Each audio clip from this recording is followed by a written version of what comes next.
भोपाल में 200 से ज्यादा बिजली कर्मचारी कोरोना पॉजिटिव पाए गए हैं।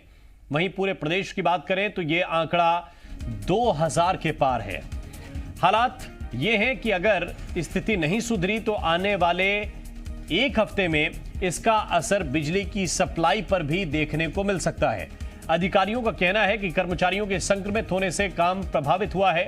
जो काम पहले 45 मिनट में हो जाता था, वही काम 2 से 3 घंटे में बमुश्किल हो पा रहा है। अधिकारियों ने सरकार से मांग की है कि बिजली विभाग के अधिकारियों और कर्मचारियों को भी फ्रंट लाइन वर्कर मानकर उन्हें कोरोना वैक्सीन लगवाई जाए ताकि वो कोरोना के संक्रमण से बच सकें।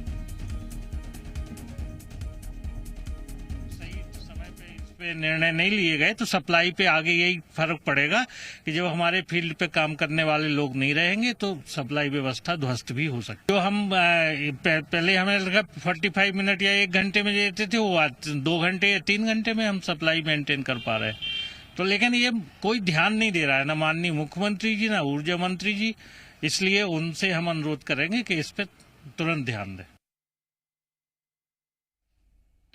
बिजली विभाग के अधिकारियों की मांग है कि बिजली कर्मचारियों को भी फ्रंटलाइन वर्कर मानकर उन पर ध्यान दिया जाए, उनकी सेहत का ख्याल रखा जाए, सरकार इसकी दिशा में काम करे। उन्होंने कहा कि सरकार इस दिशा में कुछ सोच नहीं रही है, लेकिन इसके दूरगामी परिणाम हो सकते हैं। 200 से ज्यादा कर्मचारी कोरोना पॉजिटिव हैं और अगर प्रदेश भर की बात करें तो 2000 से ज्यादा बिजली कर्मचारी कोरोना पॉजिटिव बताए जा रहे हैं। अगर स्थितियां नहीं सुधरी तो एक हफ्ते में इसका असर बिजली की सप्लाई पर देखने को मिल सकता है। और जाहिर बात है कि जो आउट ड्यूटी करते हैं, यानी कि जो मैदानी कर्मचारी हैं, जिनका काम होता है कहीं अगर लाइन डिस्कनेक्ट हो, लाइन को ठीक करना, अगर किसी जगह पर ट्रांसफार्मर में कोई समस्या है उसको दुरुस्त करना, तो जो लोग फील्ड के लोग हैं, जो मैदानी क्षेत्रों में काम करने वाले लोग हैं, अगर वो कोरोना संक्रमित होंगे तो जाहिर है कि उसका असर बिजली की सप्लाई पर पड़ सकता है। और बिजली की सप्लाई को दुरुस्त रखने के लिए इन कर्मचारियों के लिए भी मांग की जा रही है। हमारे संवाददाता प्रमोद शर्मा ज्यादा जानकारी के साथ इस वक्त जुड़ गए हैं।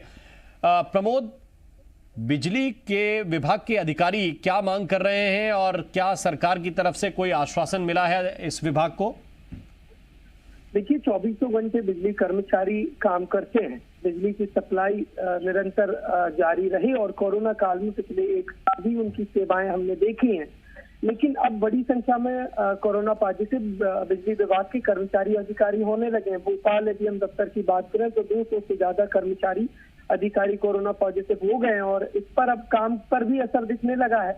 जो फॉल्ट बिजली के कई जगह जो केसेज आते हैं, शिकायतें आते हैं, उनके निराकरण समय सीमा पर नहीं हो पा रहा है। यही वजह है कि अब बिजली विभाग जो कर्मचारी अधिकारी एसोसिएशन है, उसने सरकार से मांग की है कि अधिकारी और कर्मचारियों को जो बिजली विभाग में कार्यरत है उन्हें कोरोना फ्रंट लाइन वर्कर माना जाए और उन्हें फ्रंट लाइन वर्कर मानते हुए उनको वैक्सीन लगाया जाए, वैक्सीन में प्राथमिकता मिले, ताकि जो लगातार संक्रमित हो रहे हैं, लगातार जो बिजली विभाग कोरोना संकट से जूझ रहा है, वो कम से कम मजबूत लड़ाई लड़ सके। और राम, यकीन मानिए, जिस तरीके से जो लगातार कोरोना के मामले बढ़ रहे हैं और जो अधिकारी चिंता जता रहे हैं बिजली विभाग का, उनका कहना यही है कि इसी हिसाब से कोरोना संक्रमित मामले बढ़ते रहे और ये चिंताजनक है। और आने वाले दिनों में भी कोई प्रभावी कदम नहीं उठाया गया, वैक्सीनेशन का काम शुरू नहीं हुआ, तो आने वाले दिनों में बिजली जो सप्लाई है उसमें भी बाधा आ सकती है। राम, बहुत बहुत शुक्रिया, बहुत बहुत धन्यवाद आपका इस पूरे अपडेट के लिए, इस पूरी जानकारी को विस्तार से समझाने के लिए।